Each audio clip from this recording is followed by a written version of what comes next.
হে everyone, আসসালামু আলাইকুম। আপনারা অনেকেই দেখেন যে যারা বিদেশে থাকে আর কি, প্রবাসে, যে যে দেশে থাকে, সব দেশে আর কি কষ্ট।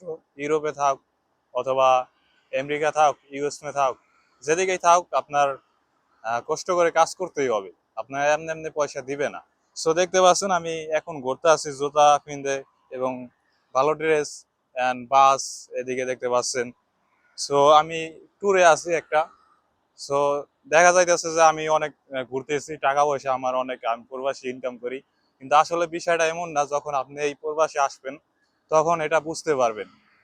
এরকম শার্ট, প্যান্ট, জুতা, ভালো ভালো জায়গায় ভিউ আপনারা অনেকেই দেখেন। অনেকে বন্ধু বান্ধব, আপনার বন্ধু বান্ধব অথবা আপনার আত্মীয় স্বজন কেউ থাকে প্রবাসে, তাকে অনেক স্টাইলে দেখেন, ভালো জায়গায় দেখেন।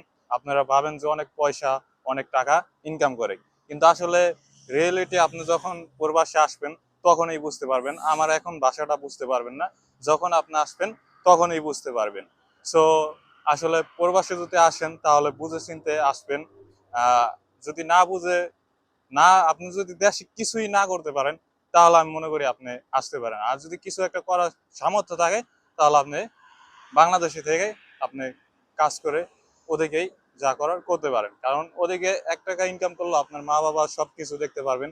কিন্তু এখানে আপনি যদি 10 লাখ টাকা ইনকাম করেন, চাইলেও আপনি দেখতে পারবেন না। সো অনেক কিছু বলা যায় ভিডিওর ভিতরে। সো আমি যেই কথাগুলো বলছি, এই কথাগুলো আপনি যদি ভালোভাবে শুনেন, তাহলে আর বেশি কিছু বলার দরকার নাই। সো আশা করি বুঝতে পারছেন, ভিডিওটা আর কি লং করব না। সো আপনাদের আমার থেকে আরো বেশি জ্ঞান, আপনাদের আরো কি। সো ভাই ভালো থাকবেন আর আমার জন্য দোয়া করবেন।